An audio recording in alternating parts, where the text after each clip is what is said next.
रहीम। अस्सलाम वालेकुम। Create new project पे जाएंगे। Dot net core next object oriented programming part 2 create.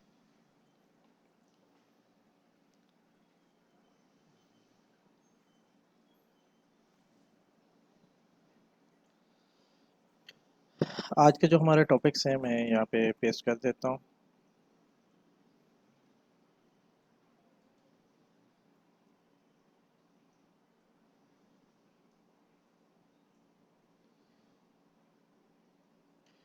Methods और फंक्शंस क्या होते हैं, स्ट्रिंग मैनिपुलेशंस, इनहेरिटेंस क्या होती है, method overriding, method overloading, interfaces, generic methods और कलेक्शंस। कोशिश करूँगा कि ये सारे टॉपिक आज के डेट में क्लियर हो सकें। सबसे पहले मेथड या फंक्शन क्या होता है। मेथड या फंक्शन, हमारे पास जो भी क्लासेस होती हैं उनके अंदर दो तरह के मेंबर्स होते हैं। लास्ट टाइम मैंने बताया था, एक को हम डाटा मेंबर कहते हैं, दूसरे को फंक्शनल मेंबर कहते हैं। फंक्शनल मेंबर जो है उसको मेथड या फंक्शन कहते हैं। फंक्शन सी शार्प में कैसे डिक्लेयर किया जाता है, कैसे बनाया जाता है। सबसे पहले आप उसका एक्सेस मॉडिफायर बताते हैं, मसलन पब्लिक, प्राइवेट वगैरह वगैरह। उसके बाद उसकी रिटर्न टाइप बताते हैं, रिटर्न टाइप। मसलन वो इंटीजर देगा आपको वापस, एक बुलियन बताएगा या एक स्ट्रिंग वापस देगा। उसके बाद उसका नेम होगा, नेम के बाद ब्रैकेट्स होंगी, उसमें पैरामीटर हो भी सकते हैं नहीं भी हो सकते। और उसके बाद हमारे पास कर्ली ब्रैकेट्स में इस मेथड को हम यूज़ करेंगे, जो भी कोड लिखना होगा कोड है। अब सबसे पहले मैं ये काम करना चाहता हूँ कि सिंपल सा फंक्शन बनाता हूँ जो तो न्यूमेरिक वैल्यूज़ को प्लस करे और उनका रिज़ल्ट मुझे वापस दे। तो फंक्शन ज़ाहिर है, मैंने आपको जैसे बताया था कि कोई भी चीज़ है, सबसे पहले आपका नेम स्पेस होता है। नेम स्पेस के अंदर 5 चीज़ें होती हैं, enum, struct, class, interface, delegate. अब इन 5 चीज़ों के अंदर जाके हम फर्दर कोई चीज़ डिक्लेयर कर सकते हैं। तो फंक्शन जितने भी हैं ये हम क्लासेस में बनाते हैं, क्योंकि हमने क्लासेस यूज़ करनी है, अभी क्लासेस पढ़ी हैं तो क्लासेस में ही फंक्शन बनाएंगे। तो मैं यहाँ पे एक नई क्लास ऐड कर देता हूँ माई फंक्शंस के नाम से। इसमें मैं अपने सारे फंक्शन रख दूँगा। क्लास को पब्लिक कर देता हूँ ताकि एक्सेसिबल हो सके। सबसे पहले जैसे मैंने बताया कि एक्सेस मॉडिफायर, ये जो इस क्लास के अंदर मैं फंक्शन बनाना चाहता हूँ, ये बाहर से एक्सेस हो सकेगा जी, बाहर से एक्सेस हो सकेगा पब्लिक। उसमें रिटर्न टाइप क्या वापस देगा, मुझे एक इंटीजर वैल्यू वापस देगा। और इसका नाम क्या होगा, गेट सम। अच्छा, पहले हम सम वाला नहीं करते, पहले हम कुछ और कर लेते हैं। इसको मैं कहता हूँ पब्लिक स्ट्रिंग, इसका नाम रखता हूँ से वेलकम।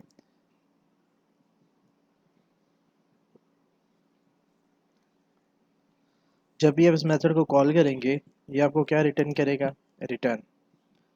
अच्छा, जब भी आप यहाँ पे रिटर्न टाइप मेंशन करेंगे वो उसी टाइप का डाटा यहाँ से आपने इसको वापस देना है। जैसे रिटर्न 1 करूँ तो ये नहीं आ सकता क्योंकि ये इंटीजर है और ये एक स्ट्रिंग मांगता है। तो मैं return welcome to C shop.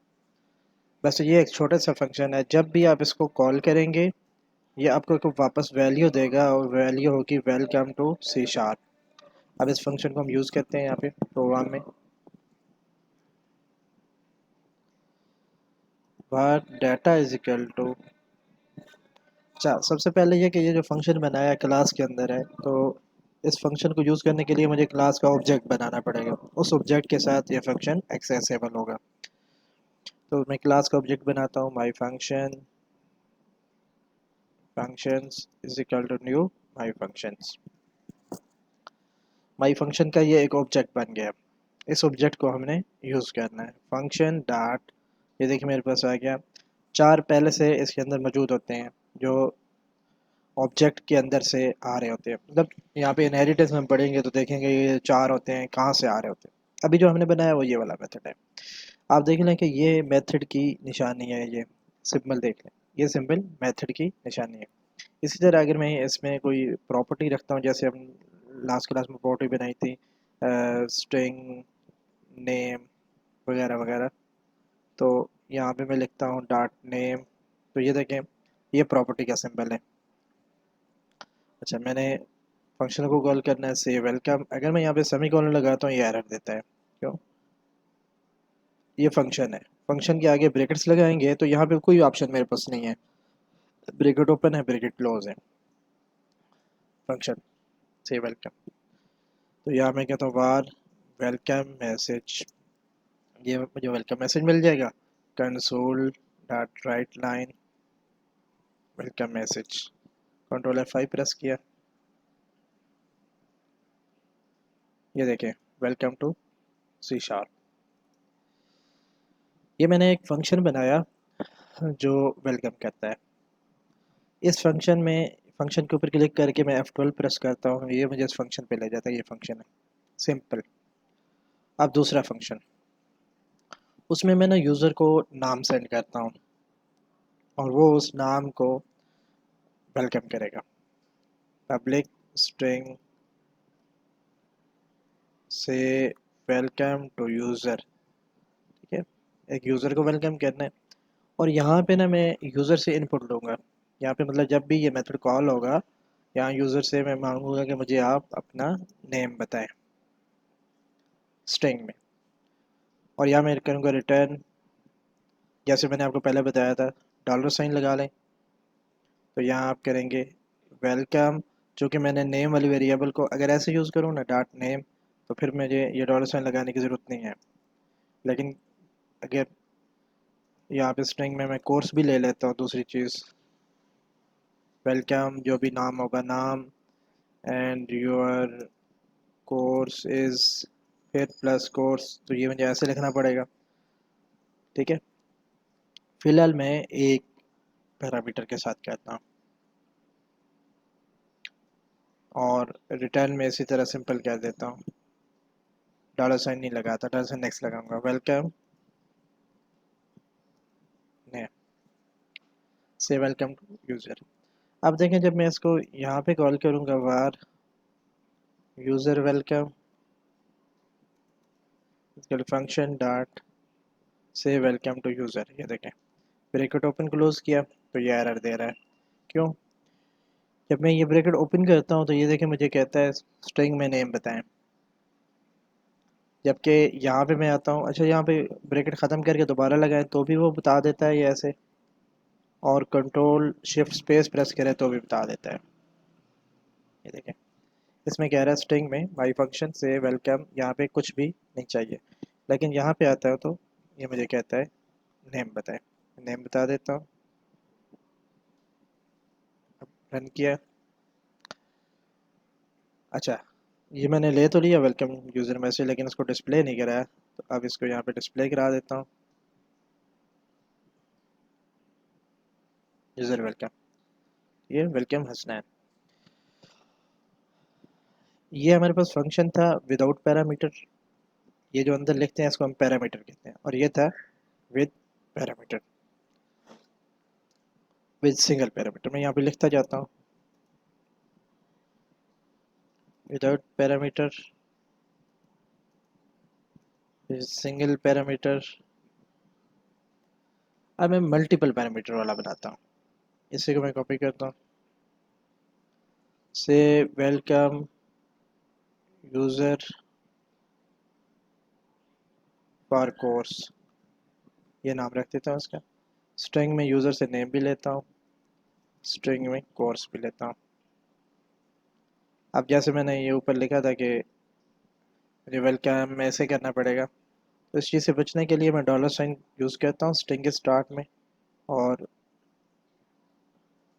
यहाँ पे प्लेन स्ट्रिंग लिखता हूँ ऐसे, और डॉलर साइन से स्टार्ट करता हूँ इसको, यहाँ मैं लिखूँगा वेलकम, आगे मैंने नेम लिखना है तो कर्ली ब्रैकेट्स के अंदर नेम, मुझे प्लस प्लस लगाने की ज़रूरत नहीं। And your course is course, कैसे welcome to user for course. अब जब मैं यहाँ पे इसको कॉल करूँगा by function functions dot for course, ये प्रेस किया तो एक कह रहा है स्ट्रिंग में मुझे नेम बताएं और स्ट्रिंग में कोर्स भी बताएं। ये मल्टीपल है, मैं कहता हूँ नेम ये है और कोर्स जो है ASP.NET कोर MVC। तो ये हमारे पास था multiple parameter with multiple parameters. अब हमारे पास एक होता है ऑप्शनल पैरामीटर। मिसाल के तौर पे इसी को मैं 2 के नाम से एक और बना देता हूँ 2। मुझे पता है स्टूडेंट का नाम तो अलग होगा लेकिन कोर्स फॉर एग्जाम्पल मैं एक ही करवा रहा हूँ ASP.NET कोर, तो यहाँ पे ASP.NET कोर 3। तो ये देखिए स्ट्रिंग में माई कोर्स, स्ट्रिंग में जो भी कोर्स है उसको इधर ही वैल्यू दे दी, तो ये ऑप्शनल पैरामीटर बन गया। ऑप्शनल पैरामीटर क्या होता है? ऑप्शनल पैरामीटर ये होता है जैसे ये 2 वाला है, मैं प्रेस करता हूँ, ये कहता है नेम बताएं और आगे देखें ये कर्ली ब्रैकेट्स हैं, स्क्वायर ब्रैकेट्स हैं। इसके अंदर क्या है रहा है कि आगे वाली चीज़ आप बताना चाहें आपकी मर्ज़ी और ना बताना चाहें तो भी आपकी मर्ज़ी। उसमें वो ये बता रहा है कि स्ट्रिंग कोर्स जो है वो ASP.NET कोर 3 जाएगा, अगर कोई और है तो बता दे, अदरवाइज़ यही जाएगा। मतलब मैं यहाँ पे नेम लिखूँगा और कोर्स ऑटोमेटिकली मेरा ASP.NET कोर 3 आ जाएगा। अगर PHP है तो मुझे अलग से बताना पड़ेगा यहाँ पे PHP, अदरवाइज डिफ़ॉल्ट वैल्यू यही वाली जाएगी। इसको हम कहते हैं ऑप्शनल पैरामीटर। ये अगर आप वैल्यू दें तो भी ठीक है, ना दें तो भी ठीक है। With optional parameter, optional parameter single भी हो सकता है, मल्टीपल भी हो सकते हैं, लेकिन एक चीज़ का हमने ख्याल रखना है। देखिए कोर्स है, स्ट्रिंग में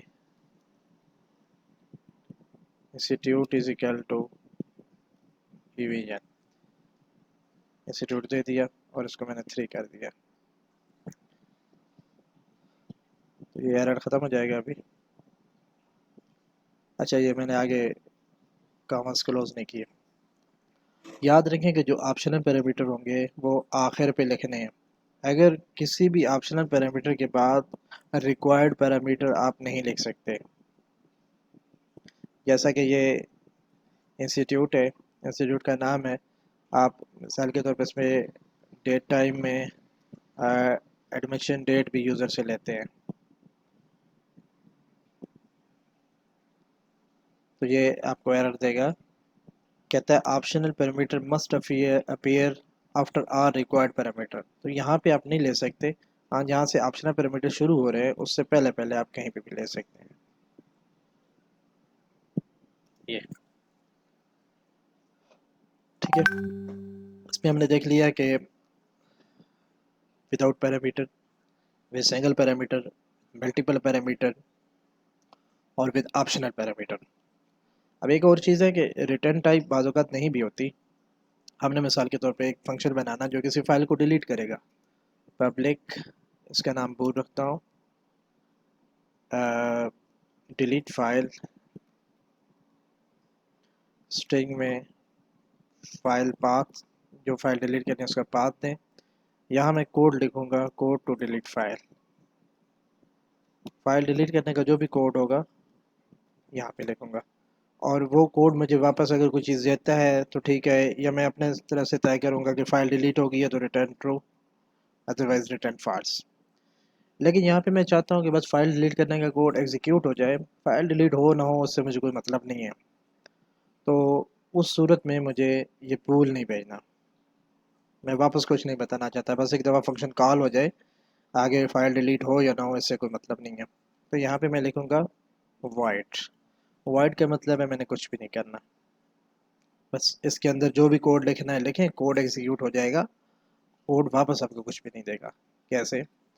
जैसे यहाँ पे मैंने फंक्शन डैट से वेलकम टू यूज़र को कॉल किया, तो इसने मुझे एक वैल्यू दी जो मैंने यूज़र वेलकम में रख दी। अब मैं कहता हूँ वर्ड डिलीट फाइल रिज़ल्ट, भाई उससे मुझे क्या वैल्यू वापस आएगी? Welcome sorry functions dot delete file, file में जो भी पाथ है वो मैंने लिखा।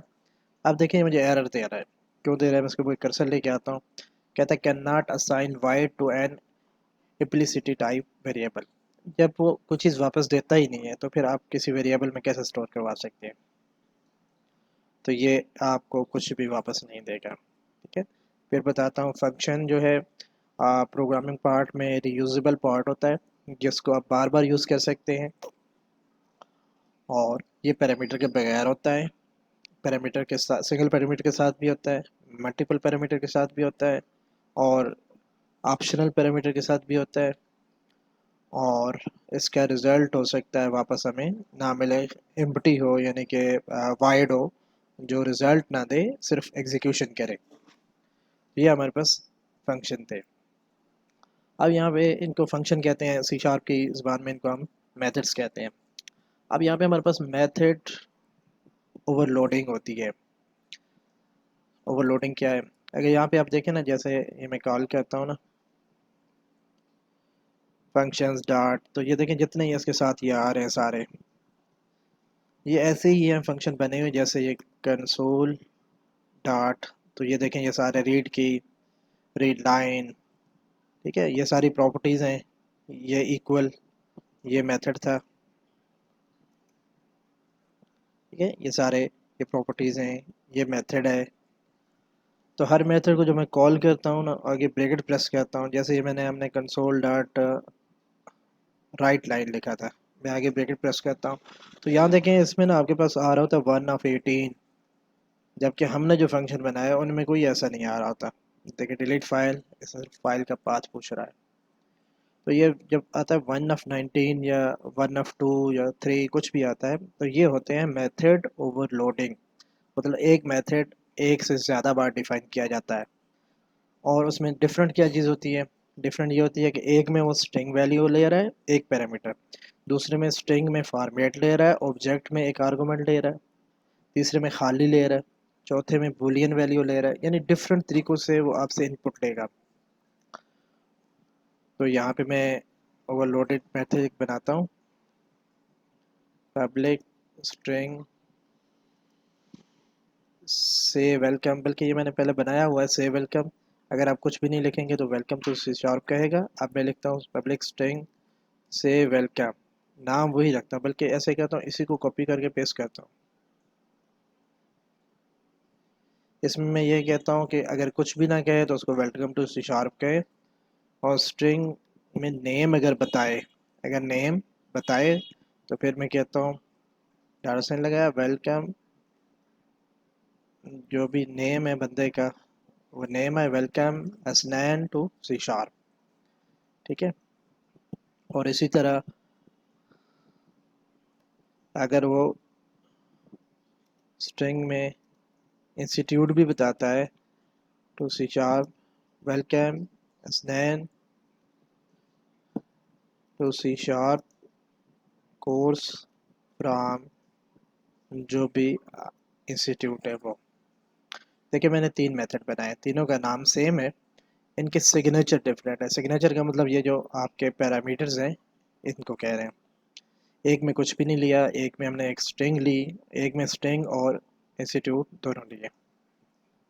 अब देखिए फंक्शन डॉट से वेलकम ब्रैकेट, अब देखिए 3 चीज़ें हैं, या तो खाली छोड़ दें, या एक नेम बताएं,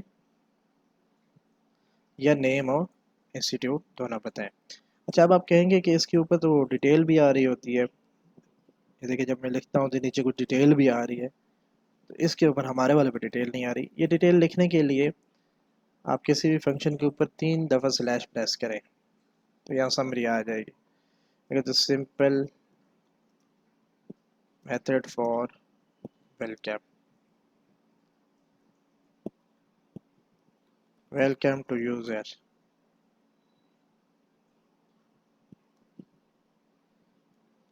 welcome to user from institute. ठीक है, 3 दफ़ा स्लैश प्रेस करते खुद ब खुद आ जाता है। अब नेम, नेम यहाँ पे मैं लिखूँगा your name hair, institute, institute name, मतलब ये जो पैरामीटर आते हैं इनकी डिटेल लिखने के लिए, योर नेम हेयर। आप देखें सेव वेलकम में कंट्रोल शिफ्ट स्पेस प्रेस किया तो ये एक ऑप्शन है खाली छोड़ दें, दूसरा ऑप्शन है कि नेम लिखें, उसमें लिख रहा है welcome to user name your name here. ठीक है, अब देखिए दो पैरामीटर थे, नेम और institute, name your name here, welcome to user from institute. तो इस तरह से हम फंक्शन बनाते हैं और उनको यूज़ करते हैं। तो पहले से जो फंक्शंस बने हुए हैं हम उनको भी यूज़ करते हैं। और ये जो काम अभी हमने किया, 3-4 फंक्शन एक जैसे नाम से बनाए, इनको हम कहते हैं मेथड ओवरलोडिंग। अब हम देखते हैं कि कंस्ट्रक्टर क्या होता है। अगर आप देखेंगे यहाँ पे हम सेमीकोलन, यहाँ पे हम देखें जैसे ये से वेलकम को कॉल किया ना, फंक्शन डॉट से वेलकम, तो न्यू के बाद माई फंक्शन के बाद ये भी हमने एक फंक्शन ही कॉल किया। हर क्लास में एक हिडन फंक्शन मौजूद होता है जिसको हम कंस्ट्रक्टर कहते हैं। कंस्ट्रक्टर क्या होता है?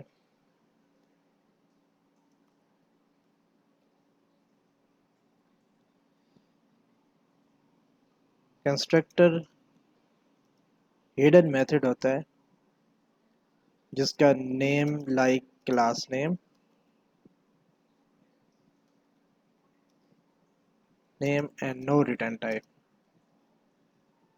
या यूँ समझें कि जिसका नेम नहीं होता, return type like class name and without name. कैसे? जैसे मैंने ये बताया से वेलकम का फंक्शन बनाया, मैं इसको कॉपी कर लेता हूँ। अब इसमें देखिए स्ट्रिंग रिटर्न टाइप है, तो हमने लिखा है जी कंस्ट्रक्टर वो होता है जिसकी रिटर्न टाइप, डिफ़ॉल्ट कंस्ट्रक्टर की बात कर रहा हूँ वैसे तो, डिफ़ॉल्ट, या इसको हिडन मेथड फिलहाल नहीं लिखते, वो आगे जाके मैं वजात करता हूँ इसकी। मैंने लिखा return type like class name, class का नाम है माई फंक्शन, तो इसकी रिटर्न टाइप हो गई माई फंक्शन। ठीक है, आगे मैंने कहा विदाउट नेम, इसका नाम नहीं होगा,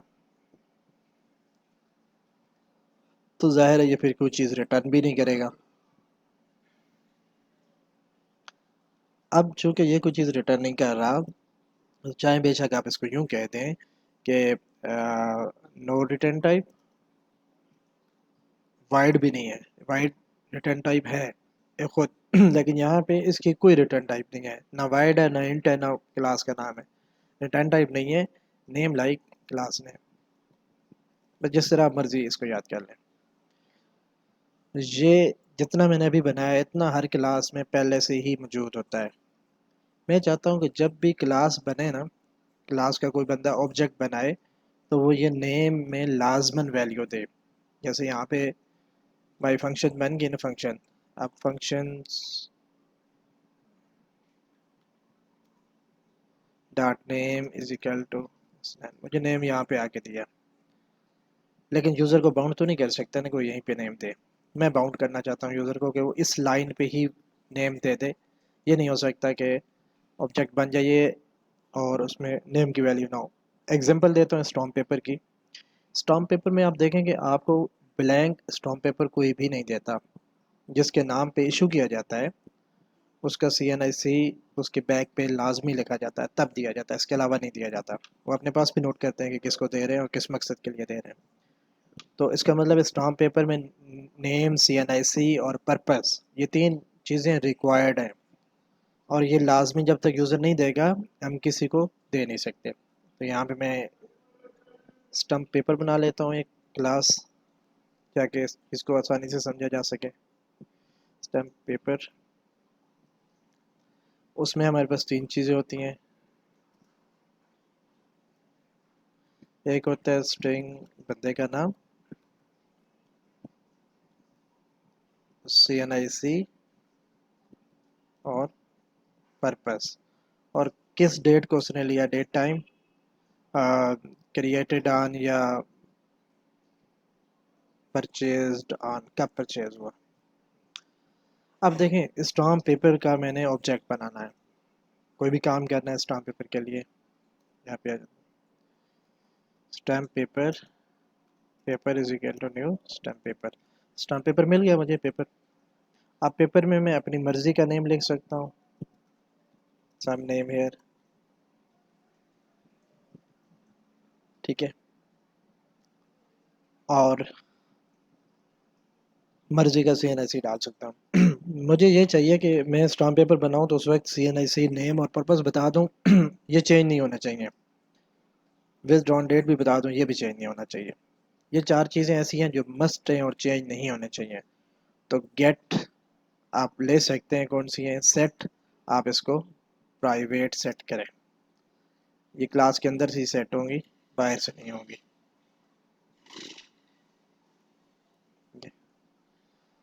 अब मैंने क्लास का ऑब्जेक्ट तो बना लिया, और paper dot CNIC is equal to, मैं कोई CNIC दे देता हूँ, तो ये मुझे CNIC यहाँ पे नहीं देने देता। कर्सर लेके जाता हूँ, तो ये बताता है कि प्रॉपर्टी रीड ओनली है, मतलब आप इसकी वैल्यू ले सकते हैं, चेंज नहीं कर सकते। अब वैल्यू मैं दूंगा कैसे इसको, इसके लिए मैं कंस्ट्रक्टर को यूज़ करूँगा। यहाँ पे मैं कंस्ट्रक्टर बनाता हूँ, पब्लिक स्टम्प पेपर और ब्रैकेट्स, सिंपल, जैसे एक मेथड था इंट गेट सम, तो इसकी रिटर्न टाइप नहीं होती, मैंने ख़त्म कर दी। इसका नाम क्लास के नाम की तरह होता है, मैंने स्टम्प पेपर लिख दिया, बस ये चीज़ है। अब जाहिर है यहाँ पे पैरामीटर भी मैं ले सकता हूँ, जिस तरह दूसरे मेथड में या फंक्शन में पैरामीटर लेता था। स्ट्रिंग नेम, ये देखिए मैंने यहाँ पे सारी प्रॉपर्टीज़ कैपिटल के नाम से बनाई हैं, कैपिटल से, तो यहाँ मैं स्मॉल से ले रहा हूँ। String CNIC, string purpose, string date, purchase date या डेट जो भी कहे। अब मैं इस पे मैंने ये लिखा कि जब भी कोई यूज़र इस क्लास का ऑब्जेक्ट बनाएगा तो ये चार चीज़ें उसको बताना लाजमी है, क्योंकि ये कंस्ट्रक्टर है। ये तब कॉल होता है जब क्लास का ऑब्जेक्ट बन रहा होता है। अब देखें, मेरे पास क्लास में कैपिटल नेम, उसमें मैं यूज़र जो नेम दे रहा है वो स्टोर कर दूंगा। इसी तरह CNIC में यूज़र CNIC दे रहा है वो स्टोर कर दूंगा। पर्पस में जो यूज़र पर्पस लिख रहा है वो दे दूंगा। इसी तरह, अच्छा, डेट जो है वो डेट टाइम में लूँगा, डेट टाइम। परचेज ऑन, इसमें जो डेट यूज़र देगा मैं वो डाल दूंगा। सेव किया। अब देखें यहाँ पे एरर दे रहा है। क्यों एरर दे रहा है, यहाँ पे जाके कंट्रोल शिफ्ट स्पेस प्रेस करूँगा तो ये मुझे बताएगा कि आप स्टाम्प पेपर का ऑब्जेक्ट तो बना सकते हैं, लेकिन आपको एक नेम बताना होगा, CNIC बताना होगा। मैंने कहा नेम ये है CNIC, ये CNIC है। पर्पस क्या है, लेटिंग पर्पस, और कौन सी डेट को आप ले रहे हैं, तो मैं date time dot date time dot now, अभी की डेट दे देता हूँ। जब ऑब्जेक्ट बनेगा उस वक्त की डेट, नाउ मतलब जो अभी टाइम है वो वाली डेट आ जाए। तो ये देखिए क्लास का ऑब्जेक्ट बन गया। अब हम इसको कोई चीज़ भी कंसोल पे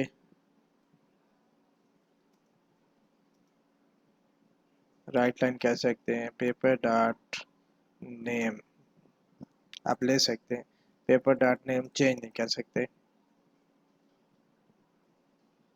नहीं, ये अलाउड नहीं है, रीड ओनली प्रॉपर्टी। तो कंस्ट्रक्टर के ये फ़ायदे होते हैं। अब कोई इमरजेंसी केस होता है, उसमें हम कहते हैं चले परचेज डेट को भी छोड़ दें, पर्पस को भी छोड़ दें, नेम को भी छोड़ दें, लेकिन एटलीस्ट CNIC तो होना चाहिए ना लाजमी, कि किस बंदे को दिया है। अगर फॉर एग्जांपल इस तरह का कोई सिनेरियो आता है, मैं दूसरा कंस्ट्रक्टर बनाऊंगा, स्टाम्प पेपर स्ट्रिंग CNIC, बस एक चीज़ ले रहा हूँ और CNIC is equal to CNIC। ये एक मेथड है, ये दूसरा मेथड है, यानी ये पहला कंस्ट्रक्टर है, ये दूसरा कंस्ट्रक्टर है। इस चीज़ को कंस्ट्रक्टर ओवरलोडिंग वाला कंस्ट्रक्टर बेसिकली एक स्पेशल मेथड है। फ़र्क कोई नहीं है, सिर्फ उसमें रिटर्न टाइप और नेम दोनों की जगह एक ही वर्ड लिखते हैं और वो होता है क्लास का नेम। बाकी सारा वैसे ही होता है जैसे दूसरा फंक्शन काम करता है। तो ये जैसे मेथड ओवरलोडिंग थी, ये कंस्ट्रक्टर ओवरलोडिंग है। अब देखिए मैं यहाँ पे जहाँ पे ऑब्जेक्ट बना रहा था ना पेपर का, यहाँ मेरे पास दो ऑप्शन होंगे। कंट्रोल शिफ्ट स्पेस प्रेस किया तो नेम CNIC पर्पस और डेट बता दें, या फिर सिर्फ CNIC बता दें, दोनों तरीक़ों से ये एक्सेप्ट करेगा। ये हमारे पास आ गई कंस्ट्रक्टर ओवरलोडिंग। मेथड ओवरलोडिंग हमने पढ़ ली, कंस्ट्रक्टर ओवरलोडिंग पढ़ ली। और याद रखें क्लास में बाय डिफ़ॉल्ट एक हिडन होता है कंस्ट्रक्टर, हर क्लास में लाजमी मौजूद होता है, जो कि कुछ इस तरह से होता है कि उसका नाम यही क्लास वाला और उसके अंदर कोई कोड नहीं है, कोई पैरामीटर्स नहीं है। ये हर जगह मौजूद होता है हर क्लास में। जब आप अपना कोई एक भी कंस्ट्रक्टर बनाते हैं, जैसे आपने ये बनाया या ये बनाया, तो डिफ़ॉल्ट कंस्ट्रक्टर जो है वो डिस्ट्रॉय हो जाता है। डिफ़ॉल्ट कंस्ट्रक्टर का मकसद है कोई भी पैरामीटर लिए बगैर ऑब्जेक्ट बना देना। जब आपका कोई मकसद ऐसा हो कि आप वैल्यू लाजमी लेंगे यूज़र से, कोई पैरामीटर रिक्वायर्ड है, आपने लाजमी लेना है फिर आप अपने मेथड बनाएंगे, ये वाला मेथड डिस्ट्रॉय हो जाएगा। और अगर आप ये बनाना चाहते हैं कि यूज़र ये चीज़ें दे, या खाली ऑब्जेक्ट बनाना चाहते हैं, सिंपल प्लेन ऑब्जेक्ट जिस तरह नॉर्मली बनता है, तो आप ये कंस्ट्रक्टर बना दें। इसको हम ब्लैंक कंस्ट्रक्टर कहते हैं। ठीक है, मैं फ़िलहाल कमेंट कर रहा हूँ ब्लैंक कंस्ट्रक्टर।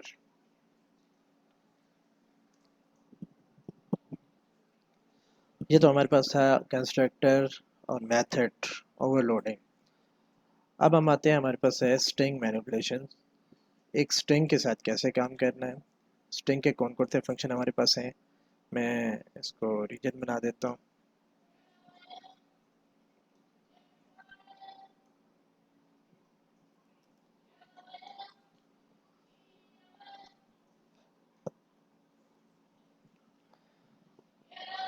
क्योंकि ये रीजन क्लोज कर देता हूँ। दूसरे पास मेरे पास है स्ट्रिंग मैनिपुलेशन। स्ट्रिंग के साथ हम मुख्तलिफ काम करते हैं, मुख्तलिफ ऑपरेशंस करते हैं। उसके लिए इसके लिए मैं अलग रीजन बना लेता हूँ।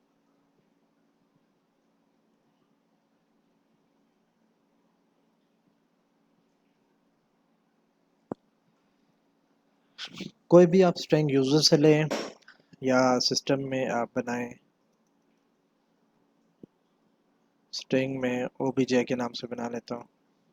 Some data goes here in this object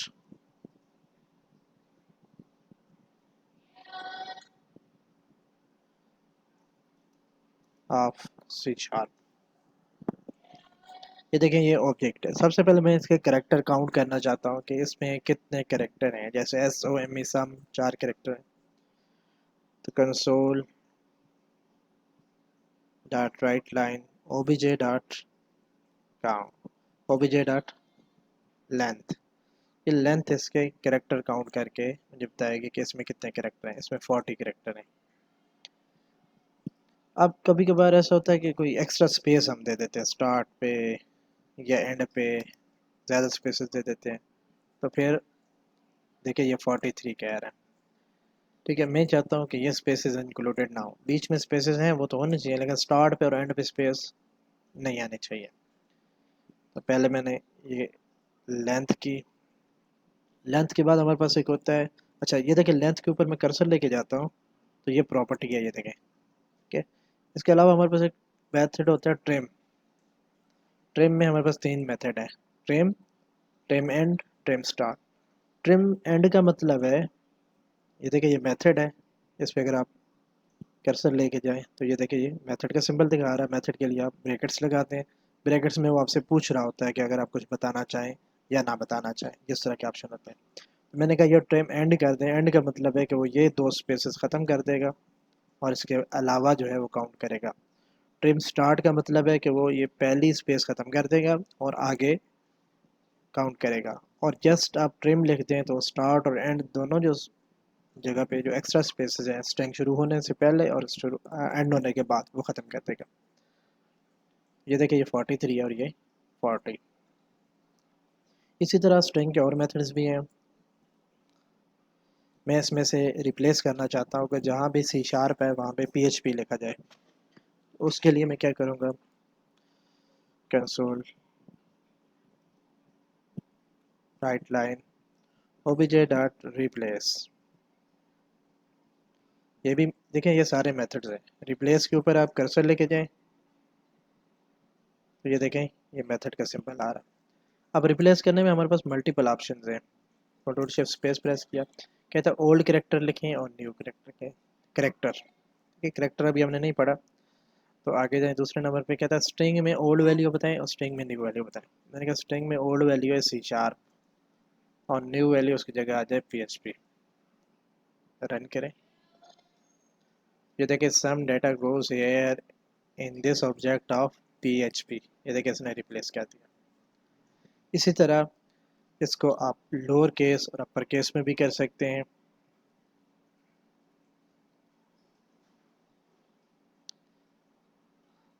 to lower, lower में देखें ये आपसे कहता है खाली छोड़ दे तो भी ठीक है, और ये कुछ कल्चर बता रहा है वो हम उस पर नहीं जाते, हम खाली छोड़ते हैं। टू लोअर, टू अपर, और बीच में हमने कुछ भी नहीं देना।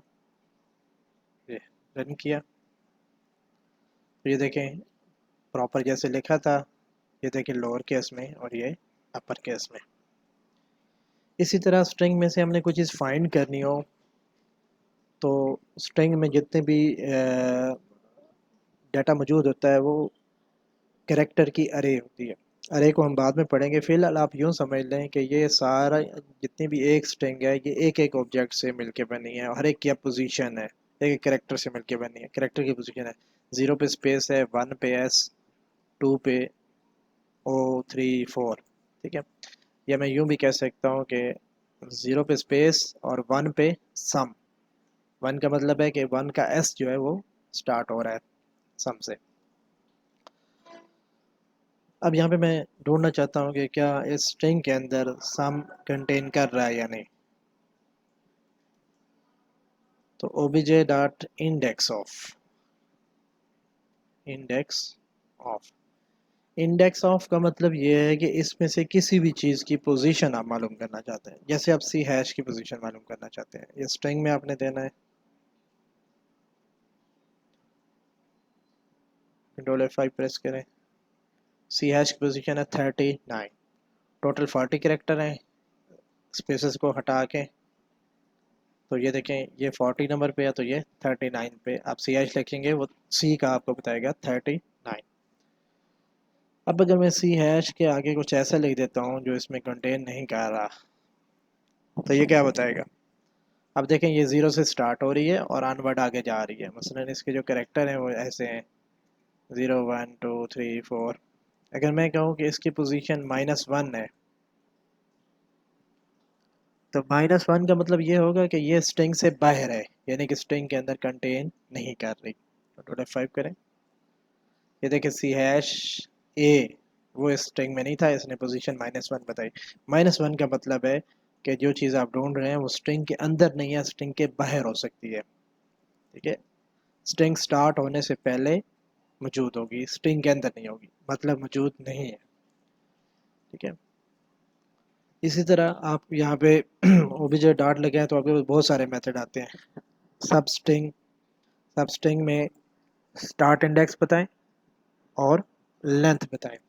स्टार्ट इंडेक्स में मैं कहता हूँ जैसे ये है 0, 1, 2, 3, 4, 5।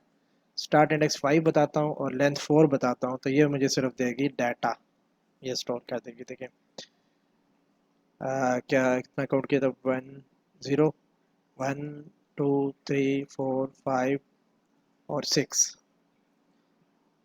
तो ये मुझे स्टार्ट इंडेक्स पूछ रही है, मैं कहता हूँ 6 और लेंथ लेंथ में कहता हूँ 4 और इसको मैं कंसोल पे लॉग करता हूँ, सॉरी राइट लाइन करता हूँ obj डॉट सब स्ट्रिंग 6 से स्टार्ट हो और 4 कैरेक्टर आए इसमें। ये लास्ट पे देखें डाटा। तो सब स्ट्रिंग बनाने के लिए पहले आप पोजीशन बताते हैं कि कहाँ से आपने सब स्ट्रिंग बनाना स्टार्ट करनी है, फिर आप लेंथ बताते हैं आपने कितने कैरेक्टर लेने हैं। एक तो इसमें यह था कि स्टार्ट इंडेक्स और लेंथ बताएं, दूसरा ये कि सिर्फ स्टार्ट इंडेक्स बताएं, कहाँ से स्टार्ट करनी है आगे बताएं ही ना, तो वो स्ट्रिंग के एंड तक इसको ले जाएगा खुद। ये स्टार्ट इंडेक्स 6 और आगे नहीं बताया, तो ये देखें डाटा गोज हेयर, यहाँ से शुरू कर सम और स्पेस को स्किप कर दिया इसने।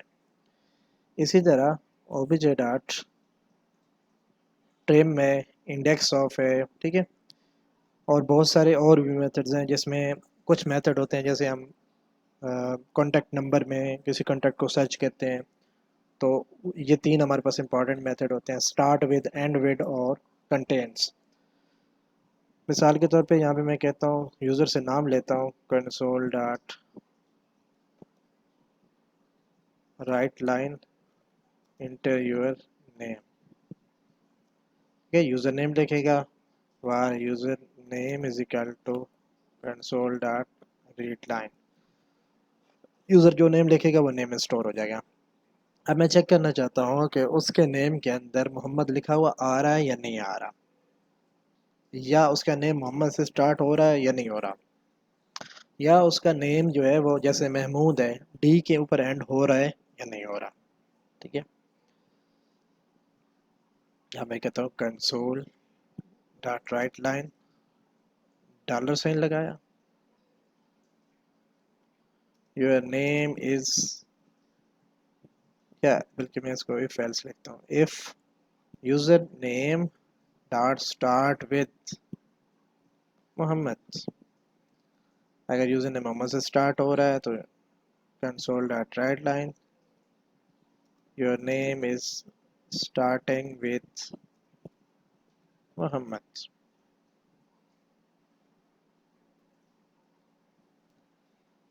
दूसरे नंबर पे एल्स इफ, अगर वो मोहम्मद से स्टार्ट नहीं हो रहा तो मैं चेक कर लेता हूँ कि क्या वो नाम महमूद MOOD या जैसे खान खान पे एंड हो रहा है कि नहीं, मैं ये चेक करना चाहता हूँ। Else if user name dot ends with Khan,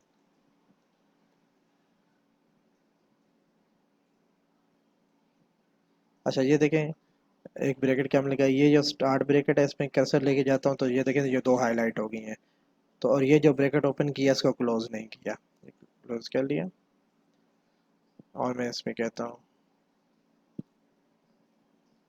you are Khan.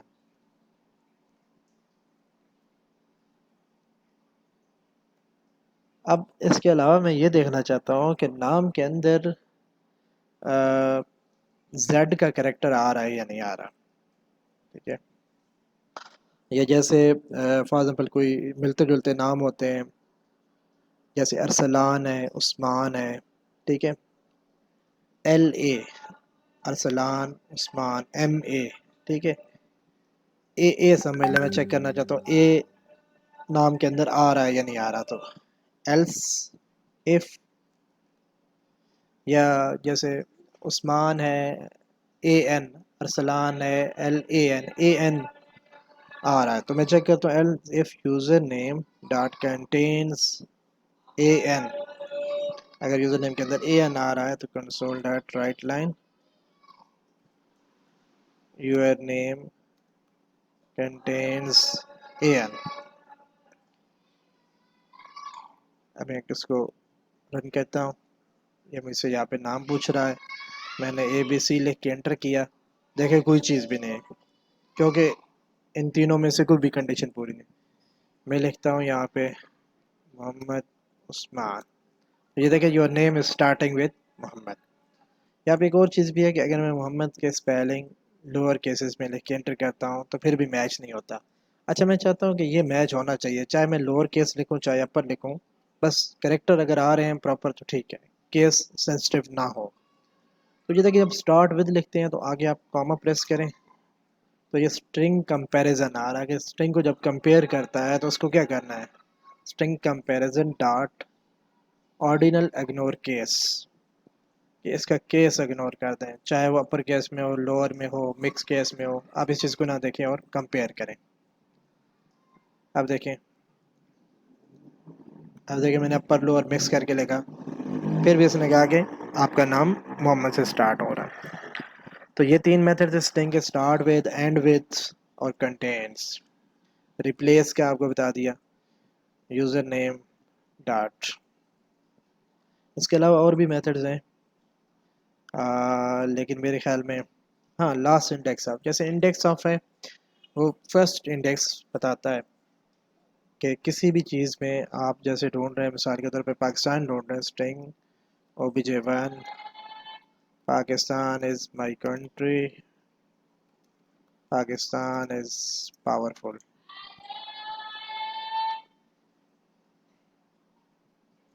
अब मैं यहाँ से देखता हूँ console dot write line index of Pakistan is, Pakistan का इंडेक्स क्या है, obj1 डॉट इंडेक्स ऑफ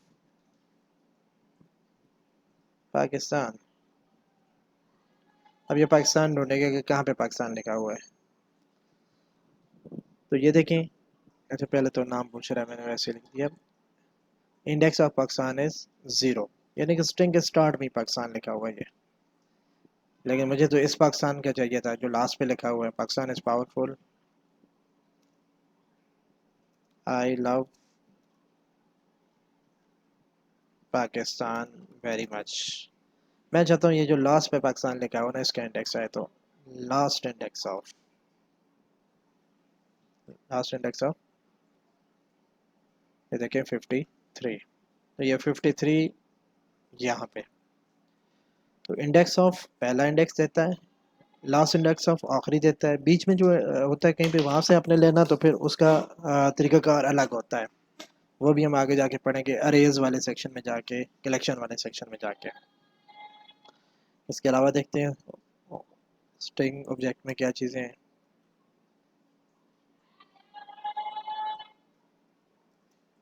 ये सारे मेथड हैं, इसके अंदर कुछ हमें ज़रूरत नहीं, separate start with substring to lower to upper, trim trim start trim end, हाँ बस तकरीबन यही है जो हमें ज़रूरत पड़ते हैं उस स्ट्रिंग में, यही मेथड है।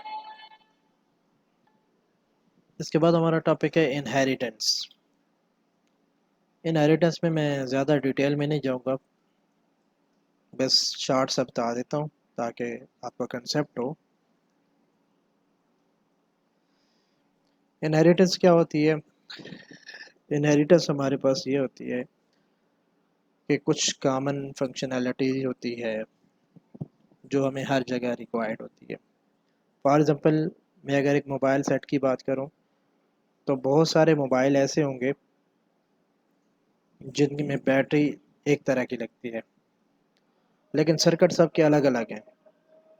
मिसाल के तौर पे हवावे के दो मोबाइल फ़ोन हैं, उनका सर्किट अलग है, स्क्रीन साइज़ अलग है, इंटरनल मेमोरी और बाकी चीज़ें अलग हैं, लेकिन बैटरी दोनों में एक तरह की ही लगती है, एक जैसी ही लगती है, स्टैंडर्ड पार्ट समझ लें आप। इसी तरह जैसे लैपटॉप है, तो कोई लैपटॉप बड़ा होगा 13 इंच, कोई 15 इंच, कोई 8 इंच, ठीक है। लैपटॉप के साइजेस अलग अलग होंगे, लेकिन उसके अंदर जो एयरफोन की पिन लगेगी वो 3.5 mm वाली ही लगेगी हर एक के अंदर, तो एक जैसी है। इसी तरह यहाँ पे मैं पर्सन की एक क्लास बनाता हूँ। अच्छा, मेरे पास ना कुछ फंक्शनैलिटीज़ हैं डिफरेंट तरह के पर्सनस के लिए।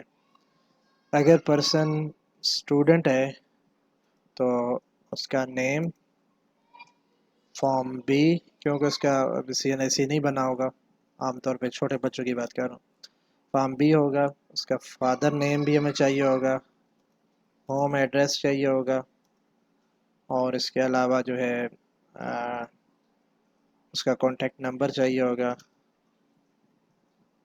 और उसका क्लास और सेक्शन चाहिए होगी। ये चीज़ें मुझे एक स्टूडेंट के लिए चाहिए। एक अगर टीचर है तो फिर मुझे क्या चाहिए, उसका नेम चाहिए, CNIC चाहिए, ठीक है, फादर नेम मुझे ज़रूरत नहीं है, होम एड्रेस चाहिए, कॉन्टैक्ट नंबर चाहिए, क्लास वगैरह मैं नहीं देखता, वो मल्टीपल क्लासेस को पढ़ाता है। इसी तरह एक सिक्योरिटी गार्ड है, सिक्योरिटी गार्ड का मुझे नेम भी चाहिए, CNIC चाहिए, फादर नेम भी चाहिए फॉर एग्जांपल, और कॉन्टैक्ट नंबर चाहिए। अब देखिए इन तीनों चीज़ों को अगर हम देखें तो इसमें नेम कॉमन है, हर एक में चाहिए हमें, और होम एड्रेस कॉमन है, वो भी हर एक में चाहिए, और इसी तरह कॉन्टैक्ट नंबर, ये तीनों चीज़ें कॉमन है। तो मैं यहाँ अगर 3 क्लासें बनाता हूँ, public class student string name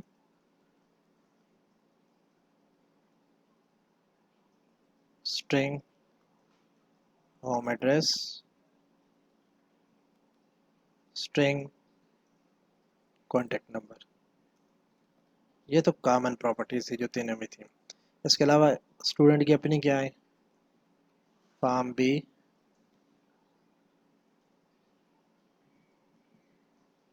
class section, ये चाहिए। अब इसी क्लास को मैं कॉपी करके पेस्ट करता हूँ, स्टूडेंट की जगह मैं टीचर लिख देता हूँ। ये सारी चीज़ें मुझे ऐसे ही चाहिए टीचर की भी, ठीक है। टीचर के साथ CNIC एक्स्ट्रा चाहिए मुझे, बाकी कुछ नहीं चाहिए। इसके बाद सिक्योरिटी गार्ड, सिक्योरिटी गार्ड के लिए भी पहली चीज़ें इसी तरह चाहिए, और इसके अलावा मुझे फादर नेम चाहिए इसका, कॉन्टैक्ट नंबर, होम एड्रेस, ठीक है, बाकी चीज़ें वही हैं। और ये है सिक्योरिटी गार्ड, और स्टूडेंट में भी मुझे फादर नेम रिक्वायर्ड था।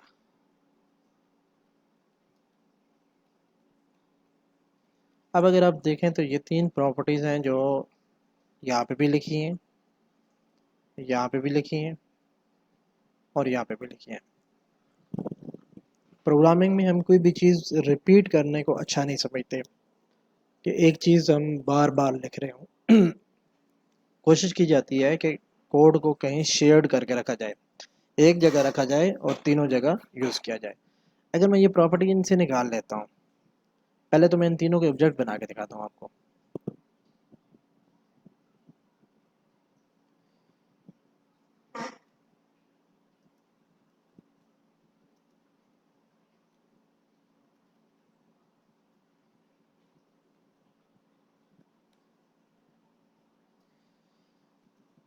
Student is equal to new student, teacher is equal to new teacher, security guard is equal to new security guard. अब देखिए स्टूडेंट डाट, जो जो मैंने चीज़ें रखी थी सारी इसके अंदर आ रही हैं, ठीक है, नेम फॉर्म भी वगैरह। टीचर डाट, जो जो टीचर के अंदर रखी थी वो आ रही है, सिक्योरिटी गार्ड डाट इसमें भी आ, हर एक के अंदर जो जो प्रॉपर्टी रखी है वो आ रही है। अब मैं क्या करता हूँ, ये मैं कमेंट कर देता हूँ, तो मतलब डिलीट कर दिया, सिक्योरिटी गार्ड में सिर्फ एक प्रॉपर्टी रखी, यहाँ से कमेंट कर दिया, और स्टूडेंट से भी कमेंट कर दिया।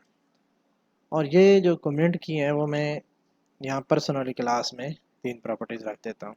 अब मतलब मैं एक पर्सन का ऑब्जेक्ट बनाऊँ साथ एक स्टूडेंट का बनाऊँ, मेरा डाटा कंप्लीट हो जाएगा, और ये मैं बार बार रिपीट नहीं कर रहा। अब देखिए सिक्योरिटी गार्ड डॉट सिर्फ फादर नेम आ रहा है, कुछ भी नहीं आ रहा। तो जो कॉमन चीज़ें थी मैंने यहाँ रख दी। अब वो कॉमन चीज़ें इनके अंदर मैंने एक्सेस करनी है, स्टूडेंट के अंदर मुझे ये तीनों चीज़ें चाहिए, तो कॉलन पर्सन, इसको हम कहते हैं कि स्टूडेंट जो है will inherit person, student person को इनहेरिट करेगा। ठीक है, इसमें क्या कहते हैं, अच्छा उसमें हमने पब्लिक नहीं लगाया साथ, पब्लिक क्लास पर्सन। ठीक है, स्टूडेंट के अंदर प्रॉपर्टीज आ जाए तो देखिए इसकी अपनी 3 प्रॉपर्टीज हैं, form B, father name, class section, student. तो ये देखिए क्लास सेक्शन, कॉन्टैक्ट नंबर। अगर यहाँ पे आप गौर करें तो ये क्लास सेक्शन पे जाता हूँ तो ये देखिए स्टूडेंट डॉट क्लास सेक्शन कहता है, कॉन्टैक्ट नंबर पे जाता हूँ तो ये पर्सन डॉट कॉन्टैक्ट नंबर कहता है। मतलब स्टूडेंट की क्लास में ये पर्सन की क्लास से आ रहा है। तो एक क्लास की प्रॉपर्टीज दूसरी क्लास में एक्सेस करानी हो, मतलब कॉमन प्रॉपर्टीज, तो वो हम इधर रख देते हैं एक क्लास में, और दूसरी क्लास के अंदर लाने के लिए कॉलन, क्लास के आगे कॉलन और पहली क्लास का नाम, तो इसकी सारी प्रॉपर्टीज हमें यहाँ एक्सेस हो जाती हैं। इसी तरह टीचर के साथ भी मैं पर्सन, और सिक्योरिटी गार्ड के साथ भी पर्सन ये लगा देता हूँ। तो ये चीज़ है हमारे पास इनहेरिटेंस। इनहेरिटेंस में हमने एक क्लास बनाई, उसमें कॉमन फंक्शनैलिटी रखी, और फिर वो फंक्शनैलिटी बाकी क्लासेस में एक्सेस करने के लिए सिर्फ कॉलन पर्सन लगाते गए, तो ये इनहेरिट हो गया। हम हमेशा एक क्लास से इनहेरिट कर सकते हैं, यानी कि यहाँ ये नहीं हो सकता कि मैं पर्सन के बाद कॉमा लगाऊं और मेरे पास कोई एडमिशन की क्लास हो मैं वो भी ये साथ ये दे दूँ, ये नहीं होता। तो इसको हम कहते हैं सिंगल इनहेरिटेंस होती है, मल्टीपल इनहेरिटेंस नहीं होती। अब मैं सिक्योरिटी गार्ड में पहले एक ही प्रॉपर्टी आ रही थी, उसका फादर नेम, ये देखिए security guard dot father name. Contact number में मैं जाता हूँ तो person dot contact number, person dot home address, person dot name. तो ये सारी प्रॉपर्टीज़ इसको अपने पेरेंट से मिल गई। तो यहाँ पे हम कहेंगे स्टूडेंट इज़ चाइल्ड क्लास, इसकी जो पेरेंट या बेस क्लास है वो है पर्सन। ठीक है, तो जो जिस क्लास में हम कॉमन प्रॉपर्टीज़ रखते हैं उसको हम कहते हैं पेरेंट क्लास या बेस क्लास, और जो क्लास उन कॉमन प्रॉपर्टीज़ को यूज़ कर, मतलब कॉमन प्रॉपर्टीज़ को अपने अंदर लेके आती है उसको हम कहते हैं चाइल्ड क्लास। तो ये जो प्रोसेस हमने किया है इसको हम कहते हैं इनहेरिटेंस। अब इनहेरिटेंस में हमारे पास ना, जैसे हमने मेथड ओवरलोडिंग पढ़ा, इसमें मेथड ओवरराइडिंग भी होते हैं।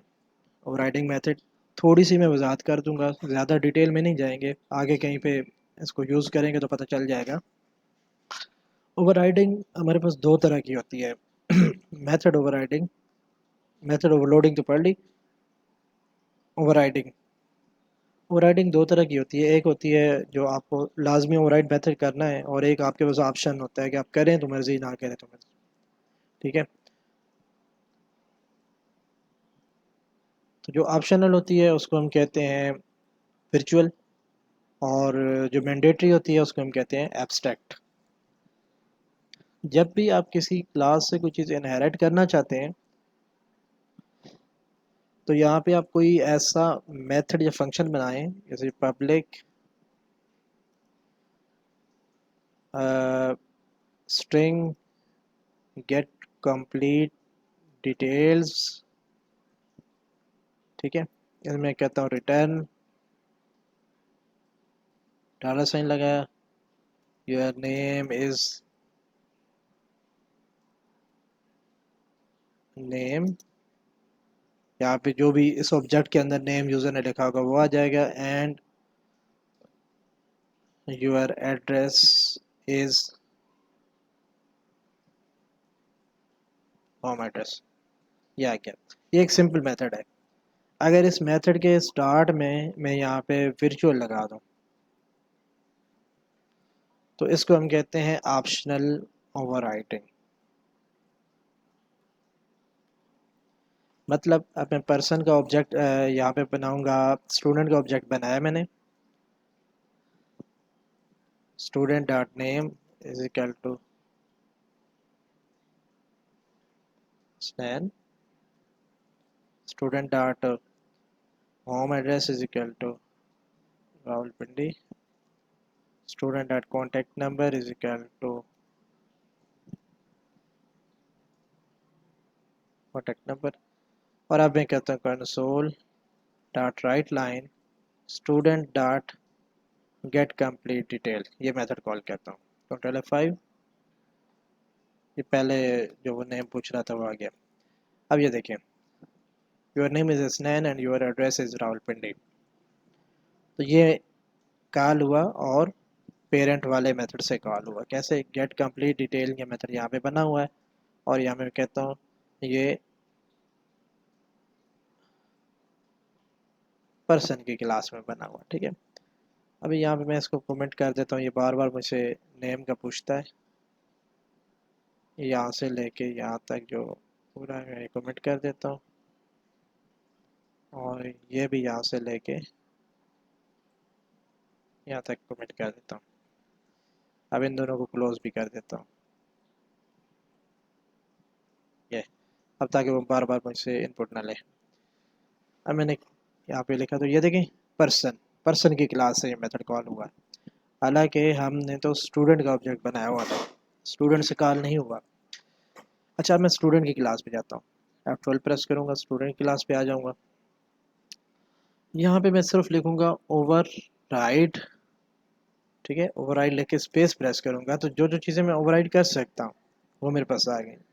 इक्वल के मेथड गेट हैश कोड और टू स्ट्रिंग, और इसके अलावा गेट कंप्लीट डिटेल्स, इसको भी मैं ओवरराइड कर सकता हूँ। ओवरराइड का मतलब ये है कि जिस नाम से ये पेरेंट में बना है ना, मैं नाम वही यूज़ करना चाहता हूँ, लेकिन उसके अंदर जो काम हो रहा है वो मैं ये वाला करना चाहता हूँ। मैं चाहता हूँ जब student dot get complete detail call हो तो पेरेंट वाला कॉल ना हो, बल्कि इसी स्टूडेंट वाला अपना कॉल हो।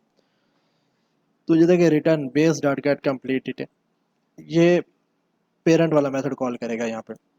मैं कहता हूँ नहीं, मैं अपना मेथड कॉल करना चाहता हूँ। पेरेंट में जैसे मैंने यहाँ लिखा था ना, स्टूडेंट की कंप्लीट डिटेल लिखी थी, वैसे भी लिखता हूँ होम एड्रेस, और यहाँ पे भी लिखता हूँ ये स्टूडेंट की क्लास से कॉल हो रहा है। स्टूडेंट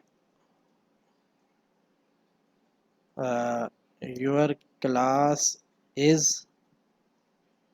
जो भी उसकी क्लास है, क्लास सेक्शन, ये भी मैं शो करना चाहता हूँ स्टूडेंट के साथ। तो यहाँ पे मैं इसको लेता हूँ student dot class section is equal to PHP या प्रोग्रामिंग क्लास। अब मैं कंट्रोल F5 करता हूँ। अब देखें ये स्टूडेंट की क्लास से कॉल हुआ है। Your class is programming class and your name is blah blah. तो मतलब ये कि एक मेथड आप बनाते हैं पेरेंट क्लास के अंदर, अगर सेम नाम से आप चाइल्ड क्लास के अंदर बनाते हैं तो चाइल्ड वाला कॉल होगा, पेरेंट वाला कॉल नहीं होगा। और चाइल्ड में नहीं बनाते तो पेरेंट वाला कॉल होगा। ये चीज़ ही ऑप्शनल, कि आप करना चाहते हैं तो कर लें, नहीं करना चाहते तो कोई मसला नहीं। अब हम आते हैं जो मैंडेटरी है, जिसको हमने लाजमी कहना है कि वो होता है पब्लिक एब्स्ट्रैक्ट। अब मैं वर्चुअल के बजाय एब्स्ट्रैक्ट का कीवर्ड चूज़ करूँगा और स्ट्रिंग में गेट डिटेल्स, कंप्लीट डिटेल के बजाय गेट डिटेल। अच्छा, जब आप एब्स्ट्रैक्ट बनाते हैं तो ये मैंने public abstract string gate detail के नाम से एक मेथड बनाया। अच्छा, जब ये एब्स्ट्रैक्ट मेथड होता है तो फिर इसकी बॉडी नहीं होती, इसको हम बॉडी कहते हैं। ये मेथड डिक्लेयर हो रहा है और ये इसकी बॉडी है, तो ये बॉडी नहीं होती। बॉडी मतलब ये कर्ली ब्रैकेट्स नहीं होती, आप इसके आगे ही यहाँ पे सेमीकोलन लगा देते हैं। ठीक है,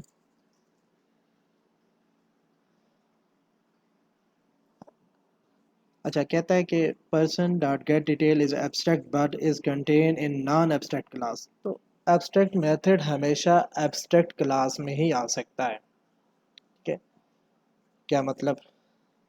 मैं इसको कमेंट करता हूँ। अच्छा, हम देख रहे थे कि एब्स्ट्रैक्ट क्लास अगर हो तो उसके अंदर एब्स्ट्रैक्ट मेथड रखा जा सकता है, अदरवाइज़ नहीं रखा जा सकता। इसका क्या मतलब होता है? मतलब ये कि जाके मुझे या तो स्टूडेंट का ऑब्जेक्ट चाहिए होगा, स्टूडेंट का डाटा चाहिए होगा, टीचर का चाहिए होगा या सिक्योरिटी गार्ड का। ये तो नहीं होगा कि मुझे पर्सन का डाटा चाहिए, पर्सन की टाइप भी डिफाइन नहीं है। या अगर सिर्फ मैं पर्सन का हूँ तो ये प्रॉपर डाटा नहीं होगा, लेकिन अगर मैं कहूँ कि स्टूडेंट, टीचर, सिक्योरिटी गार्ड, ये प्रॉपर डाटा होगा। तो यहाँ पे अगर आप देखें, मैं पर्सन क्लास का ऑब्जेक्ट बनाना चाहता हूँ। यहाँ पे देखिए, person P is equal to new person, object बन जाता है। मैं ये चीज़ रिस्ट्रिक्ट करना चाहता हूँ कि ऑब्जेक्ट ना बने। उसके लिए मुझे पब्लिक एब्स्ट्रैक्ट लिखना पड़ेगा। क्लास जो है वो एब्स्ट्रैक्ट क्लास है, पब्लिक एब्स्ट्रैक्ट क्लास पर्सन। इसका क्या मतलब है? इसका मतलब ये है कि अब इसका ऑब्जेक्ट नहीं बन सकता। अब अगर इसी चीज़ पे आप दोबारा आएँ तो ये देखिए एरर आ गया। क्या कहता है? Can not create an instance, instance मतलब object of abstract class or interface. यानी कि इंटरफेस जो है वो भी एब्स्ट्रैक्ट क्लास की तरह ही होता है। एब्स्ट्रैक्ट क्लास का मतलब इसमें जो चीज़ें मौजूद हैं वो आप डायरेक्ट यूज़ नहीं कर सकते, ये आप किसी दूसरी क्लास के साथ मिला के यूज़ कर सकते हैं, यानी इसको इनको इनहेरिट करके यूज़ किया जा सकता है। तो अब ये स्टूडेंट की क्लास के अंदर पर्सन की चीज़ें तो आ सकती हैं, लेकिन पर्सन की इंडिपेंडेंट चीज़ें नहीं यूज़ की जा सकती। अब अगर मैं यहाँ पे डिक्लेयर करता हूँ public abstract string gate detail, तो ये ठीक होगा। लेकिन जब मैं ये एक मेथड एब्स्ट्रैक्ट मेथड बनाता हूँ इसमें, तो ये मुझे क्लास के नीचे एक एरर दे देता है। कहता है student does not implement inherit abstract member. कहता है ये जो मेंबर आ रहा है ना, ये इसके अंदर नहीं आ रहा, ये रिक्वायर्ड है और आपके स्टूडेंट के अंदर नहीं है। मैं अगर इस पे जाता हूँ और क्लिक करता हूँ और कहता हूँ इम्प्लीमेंट एब्स्ट्रैक्ट क्लास, तो इसके अंदर एरर ख़त्म हो जाता है। और नीचे देखें ये इसने ना ये बना दिया। अब आप देखें, यहाँ मैं इन दोनों को कमेंट करता हूँ दोबारा। मैं ओवरराइड स्पेस, ये देखें गेट कंप्लीट डिटेल इंटर किया तो आया return base dot get complete detail. यानी इसकी जो बेस क्लास है ना, उसमें ये मेथड बना हुआ है, उसमें सारा जो कुछ काम करना था वो लिखा हुआ है। अगर यहाँ मैं इस पर F12 प्रेस करता हूँ तो ये देखें ये यहाँ पे लिखा हुआ है, ब्रैकेट्स लगी हुई हैं।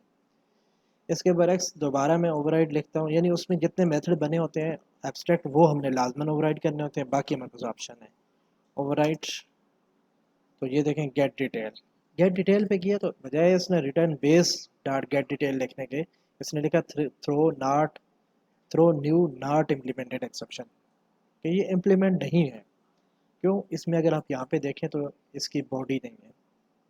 जिसकी बॉडी ना हो वो एब्स्ट्रैक्ट मेथड होता है, उसको हमने यहाँ लाजमन अपने तरीके से रिटर्न सम डाटा, जो भी मतलब काम करना, जो भी रिटर्न करना है यहाँ से रिटर्न करेंगे। तो मतलब optional overriding, virtual method, abstract method, mandatory overriding. अब हमने method overloading, constructor overloading, overriding, inheritance, ये चीज़ें हमने क्लियर कर ली। ये जितनी चीज़ें मैं पढ़ा रहा हूँ, अगर ये आपको सारी नहीं आती तो कोई मसला नहीं, 30% भी आपको समझ आ रहा है, मोटा मोटा जिसे कहते हैं समझ आ रहा है, तो काफ़ी है। ज़रूरी नहीं कि आप बिल्कुल एक्सपर्ट हों, और ना ही इतनी ज़्यादा इनहेरिटेंस हमने यूज़ करनी है आगे जाके। हाँ, कहीं कहीं भी यूज़ भी करेंगे तो इतना ज़्यादा कंसेप्ट नहीं होगा, पढ़ाने में थोड़ा डीप में चला गया हूँ कि आपको समझ आ जाए। हाँ, जितनी, ये भी नहीं कहता कि अगर नहीं आता तो कोई मसला नहीं।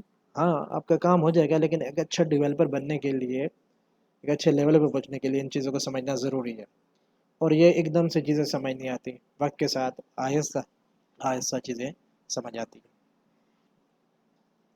इसके बाद टीचर में भी इसको, यहाँ पे आल्ट एंटर भी प्रेस कर सकते हैं आप। आल्ट एंटर प्रेस करेंगे तो ये क्या आएगा, इम्प्लीमेंट एब्स्ट्रैक्ट क्लास, और इसमें भी इम्प्लीमेंट एब्स्ट्रैक्ट क्लास। अब मैंने अगर इम्प्लीमेंट इनको नहीं किया, यहाँ पे कुछ नहीं लगा, तो जब इस मेथड को कॉल करूँगा तो एक्सेप्शन आएगी। ठीक है, फिलहाल मैं इसको यूज़ नहीं कर रहा, सिर्फ आपको समझाने के लिए कि इनहेरिटेंस क्या होती है। अब हम आते हैं इंटरफेसेस पे। इंटरफेस क्या होते हैं? इंटरफेस, यहाँ पे इंटरफेस पे क्लिक कर दें, आपकी मर्ज़ी। क्लास पे क्लिक कर दें और बाद में जाके इंटरफेस लिख दें उसकी जगह पे, जैसे हम इनम लिख देते तो एक ही बात है, दोनों डॉट सी एस फाइलें बनाएंगे। इंटरफेस का जो नाम होता है, वो जो माइक्रोसॉफ्ट का स्टैंडर्ड है उसके मुताबिक आई से स्टार्ट होना चाहिए। आई और आगे जो भी इंटरफेस का नाम आप रखना चाहते हैं। जैसे पर्सन का इंटरफेस हम बनाना चाहते हैं तो हम लिखेंगे आई पर्सन, आई पर्सन, आई भी बड़ा और पर्सन का पी भी बड़ा। इसको पब्लिक रखते हैं। अब जो है पर्सन में आमतौर पे क्या होता है, पर्सन का नाम लेना है आपने। अच्छा, इसमें पब्लिक या प्राइवेट आप नहीं लिखते, आप सिर्फ मेथड का नाम लिखते हैं, रिटर्न टाइप लिखते हैं। क्या रिटर्न टाइप होगी? स्ट्रिंग, और इसका नाम क्या होगा? Gate name bracket space. ये आपका पास एब्स्ट्रैक्ट क्लास और इंटरफेस दोनों ऑलमोस्ट एक जैसे ही हैं। ठीक है, एब्स्ट्रैक्ट क्लास भी इनहेरिट करके यूज़ की जा सकती है और उसमें वर्चुअल मेथड हो सकते हैं, जबकि इंटरफेस में हम वर्चुअल मेथड नहीं बनाते। ये सारे के सारे एब्स्ट्रैक्ट मेथड ही होते हैं, लेकिन इनके साथ एब्स्ट्रैक्ट या पब्लिक लिखा नहीं जाता। स्ट्रिंग गेट सिटी नेम,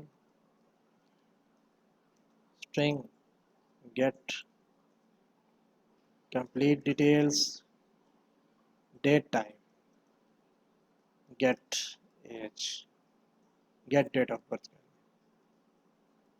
इसमें यूँ मेथड बनाए जाते हैं। अब एक पर्सन का बना लिया हमने, इसी तरह एक और मैं बना लेता हूँ। आई पर्सन के बाद आई एडमिशन। अगर स्टूडेंट एडमिशन लेता है तो गेट क्लास का नाम बताए, सेक्शन का नेम बताना लाजमी है,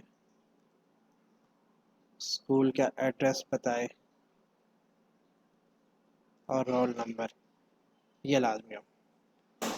इस तरह के हम ना एक स्टैंडर्ड बना लेते हैं। अब कोई बंदा भी इनको यूज़ करता है तो वो जब भी पर्सन की बात करेगा तो ये चार चीज़ें बताना लाजमी होंगी, एडमिशन की बात करेगा तो ये चार चीज़ें बतानी लाजमी। अगर एक पर्सन स्टूडेंट है और उसका एडमिशन है तो आप इन दोनों से भी इनहेरिट कर सकते हैं। कैसे? जैसे ये पर्सन की क्लास में मैंने सिक्योरिटी गार्ड से इनहेरिट किया, पर्सन से इनहेरिट किया। अब मैं यहाँ से स्टूडेंट से करना चाहता हूँ, तो ये देखिए यहाँ पे एरर आ गया कि आप इनहेरिट मल्टीपल क्लासेस से इनहेरिट नहीं कर सकते, एक क्लास इनहेरिट कर सकते हैं। अब यहाँ पे मैं एक और क्लास बनाता हूँ, उसका नाम मैं दे देता हूँ कोई भी STDAADM, स्टूडेंट के एडमिशन। तो मैं कहता हूँ इसमें जो भी मैं प्रॉपर्टीज़ रखना चाहता हूँ रख लूँ। Int ID, string name, string section, class, school वगैरह वगैरह, जो प्रॉपर्टीज़ रखनी है। अब जो मेथड्स हैं मैं चाहता हूँ सारे मेथड एक स्टैंडर्ड होंगे, कोई बंदा भी ऑब्जेक्ट बनाए, डिफरेंट लोग अलग अलग काम कर रहे हैं तो मेरे पास जब भी आए, मैंने जब स्टूडेंट की कंप्लीट डिटेल लेनी हो तो मुझे ये क्लास और सेक्शन का नाम आना चाहिए, गेट नेम के नाम से स्टूडेंट का नाम आना चाहिए वगैरह वगैरह। तो स्टैंडर्ड के लिए हम क्या करेंगे, यहाँ पे इनहेरिट करेंगे आई पर्सन के साथ और आल्ट इंटर प्रेस करूँगा तो इम्प्लीमेंट इंटरफेस आएगा, लिखूँगा तो ये तीन मेथड चार मेथड जो भी थे यहाँ पे बन गए। इसी तरह कॉमा लगा के आई स्टूडेंट्स से करूँगा, आई एडमिशन से करूँगा, तो अब ये इसके नीचे रेड लाइन आ गई, आल्ट इंटर प्रेस करूँगा, इम्प्लीमेंट इंटरफेस को इंटर करूँगा तो ये देखें इन दोनों के मेथड यहाँ पे मेरे पास बन गए। अब गेट सिटी नेम रिटर्न, यहाँ पे मैं सिटी नेम भी ले लेता हूँ,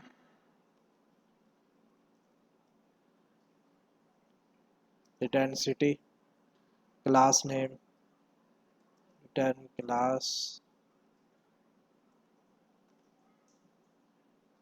इसी तरह get complete detail, return dollar sign लगाया, your class is and name is, जो जो डिटेल भेजनी है। मतलब ये सारे मेथड हमने वहाँ पे बना लिए और यहाँ पे सिर्फ उनके नेम आए, बाकी इम्प्लीमेंट सारे हमने करने। तो ये चीज़ होती है इंटरफेस। इंटरफेस यूँ समझिए एक एब्स्ट्रैक्ट क्लास की तरह होता है, इंटरफेस का भी ऑब्जेक्ट नहीं बनता और इसके अंदर जितने मेथड होते हैं सारे के सारे एब्स्ट्रैक्ट होते हैं, यानी इनको लाजमन आपने चाइल्ड क्लासेस में ओवरराइड करना होता है। बस इसका इतना ही इस्तेमाल है, बाकी इसकी डिटेल में नहीं जाते। वो इंशाल्लाह आगे जैसे जैसे पढ़ेंगे, जहाँ पे ज़रूरत पड़ेगी तो हम इसको डिटेल में भी डिस्कस करेंगे। अब थोड़ा सा एक और टॉपिक है जेनेरिक, उस बारे में पढ़ लेते हैं, फिर अगले लेक्चर में इंशाल्लाह हम जेनेरिक लिस्टें और अरेज कलेक्शंस वगैरह के बारे में पढ़ेंगे। अभी देखते हैं जेनेरिक क्या होता है।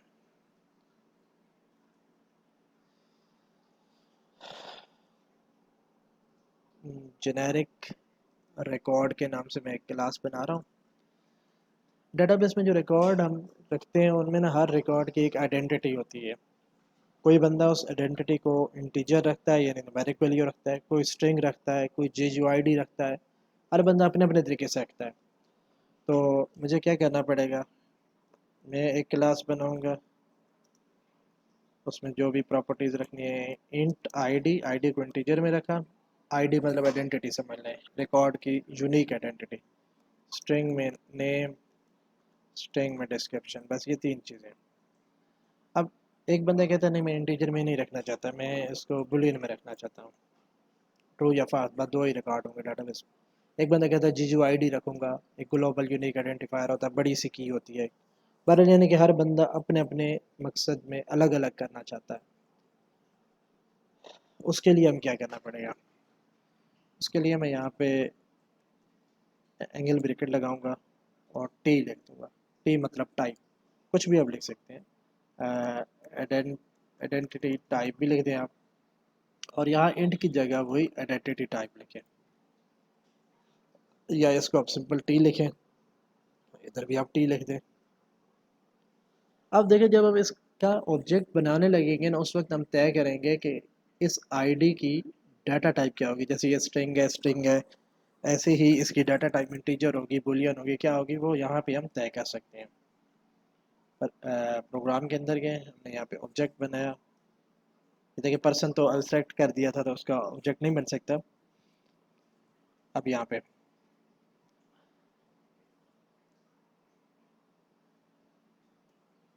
किस नाम से हमने बनाया था, जेनेरिक रिकॉर्ड के नाम से। जेनेरिक रिकॉर्ड, ये देखिए generic record G is equal to new generic record.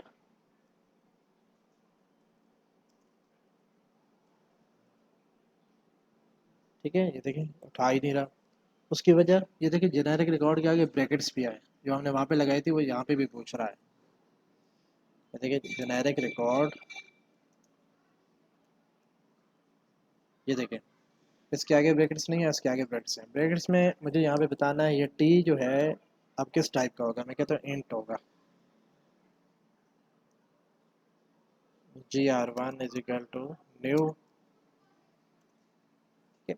इसी तरह generic record string, generic record 2 is equal to new. New लिख के जो ही मैं स्पेस प्रेस करता हूँ देखिए वो सारा उन्होंने खुद ही लिखा होता है, मैंने सिर्फ ब्रैकेट्स लगानी है, राउंड ब्रैकेट ये।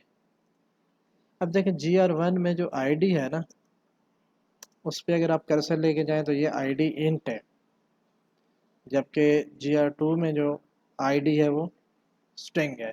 अब क्लास एक ही है, ऑब्जेक्ट एक जैसे हैं, लेकिन ऑब्जेक्ट के अंदर जो जेनेरिक प्रॉपर्टी थी ना वो डिफरेंट डिफरेंट है। वो जब हम ऑब्जेक्ट बनाने लगते हैं तय करते हैं कि इसकी टाइप क्या होगी। ये चीज़ें जेनेरिक मेथड्स। नेक्स्ट लेक्चर में इंशाल्लाह हम जेनेरिक मेथड्स को यूज़ करते हुए जो पहले से जेनेरिक बनी हुई चीज़ें, ये सब मैंने बनाया, हम इस तरह जेनेरिक बनाएंगे नहीं, हमें ज़रूरत नहीं पड़ेगी। एक बड़े लेवल पे जाके हमें जेनेरिक की ज़रूरत पड़ती है कि हम खुद जेनेरिक चीज़ें बनाएं। लेकिन अभी जितनी जेनेरिक पहले से बनी हुई हैं हम उनको यूज़ करेंगे। तो आज के लेक्चर के लिए इतना काफ़ी है। लेक्चर को देखें और अपना फीडबैक लाजमी दें। अल्लाह हाफिज़।